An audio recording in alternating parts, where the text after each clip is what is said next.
సమాజంలో అలజడులు ఉంటే పెట్టుబడులు రావని సీఎం చంద్రబాబు అన్నారు. గూగుల్ పెట్టుబడులు రాష్ట్రంపై నమ్మకంతోనే విశాఖకు వచ్చాయని తెలిపారు.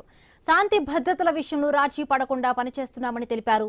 సాంకేతికంగా పోలీస్ శాఖను బలోపేతం చేస్తున్నామని తెలిపారు. సైబర్ నేరాలు, వైట్ కాలర్ నేరాలు పెరిగాయన్నారు. సీసీ కెమెరాలు, డ్రోన్లు, గూగుల్ టేకౌట్లు విస్తృతంగా ఉపయోగించుకోవాలని సూచించారు. ఈగల్ శక్తి బృందాల ఏర్పాటుతో రాష్ట్ర పోలీసు వ్యవస్థ ఆదర్శంగా నిలిచిందన్నారు.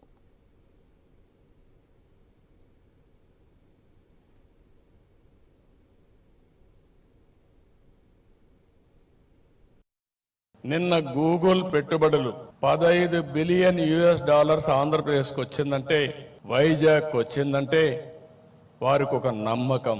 ఈ రాష్ట్రంలో లా అండ్ ఆర్డర్ ఉంటుంది, ఈ రాష్ట్రంలో అభివృద్ధి జరుగుతుంది, వారు పెట్టే పెట్టుబడులకు సేఫ్టీ ఉంటుందనే ఉద్దేశంతో అతి పెద్ద పెట్టుబడి ఆర్థిక సంస్కరణలు వచ్చిన తర్వాత మొట్టమొదటిసారిగా $15 billion data centre, artificial intelligence ఖర్చు పెట్టే పరిస్థితికి వస్తున్నారు.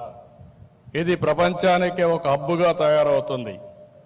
ఒకప్పుడు హైదరాబాద్లో ఐటెక్ సిటీ, ఐటీతో ప్రారంభించిన నేను ఈరోజు ఆర్టిఫిషియల్ ఇంటెలిజెన్స్, అదే మరిగా డేటా సెంటర్తో, గూగుల్తో విశాఖపట్నం ముందుకు పోయే పరిస్థితి వచ్చింది.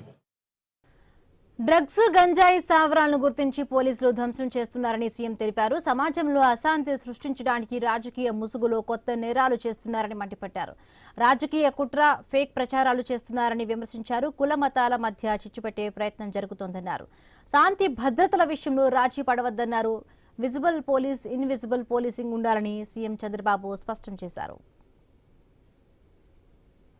విజిబుల్ పోలీసింగ్ ఉండాలి, ఇన్విజిబుల్ పోలీస్ ఉండాలి. ఎప్పుడు కూడా సమర్థవంతంగా మనం పనిచేయాలంటే మనం కూడా ఎక్కడికక్కడ లేటెస్ట్ టెక్నాలజీ కానీ, ప్రజల మూడ్ కానీ,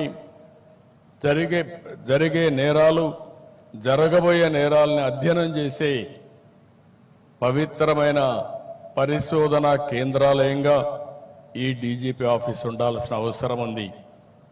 మనుషుల్లో యాస్పిరేషన్స్ పెరుగుతున్నాయి. టెక్నాలజీ రోజు రోజుకు బ్రేక్ త్రూస్ వస్తున్నాయి. మనకంటే క్రిమినల్స్ అందరూ కూడా ఎప్పటికప్పుడు అప్డేట్ చేసుకుని, నేరస్తులు కూడా ఈరోజు మీరు చూస్తే చాలా వరకు ఇంటెలిజెంట్ క్రైమ్స్ చేసే పరిస్థితికి వస్తున్నారు. అలాంటి క్రైమ్స్ చేసినప్పుడు వాళ్ళకంటే మనం ఒక అడుగు ముందుంటే తప్ప వాళ్ళని కట్టడి చేయలేమని చెప్పి కూడా నేను మీకు తెలియజేస్తున్నా. ప్రజల రక్షణ కోసం ముందుండేది పోలీసులేనని ఏపీ సీఎం నారా చంద్రబాబు అన్నారు. విధి నిర్వహణ కారణంగా తమ కుటుంబంతో సరిగా గడపలేని పరిస్థితి వారిదని తెలిపారు. ఫ్యాక్షనిజం, నక్సలిజం, రౌడీజాన్ని అణచివేయడంలో పోలీసులు మంచి పేరు తెచ్చుకున్నారు. గుంటూరు జిల్లా మంగళగిరిలోని 6వ బెటాలియన్లో పోలీస్ అమరవీరుల సంస్మరణ దినం నిర్వహించారు. ఈ కార్యక్రమానికి సీఎం హాజరయ్యారు.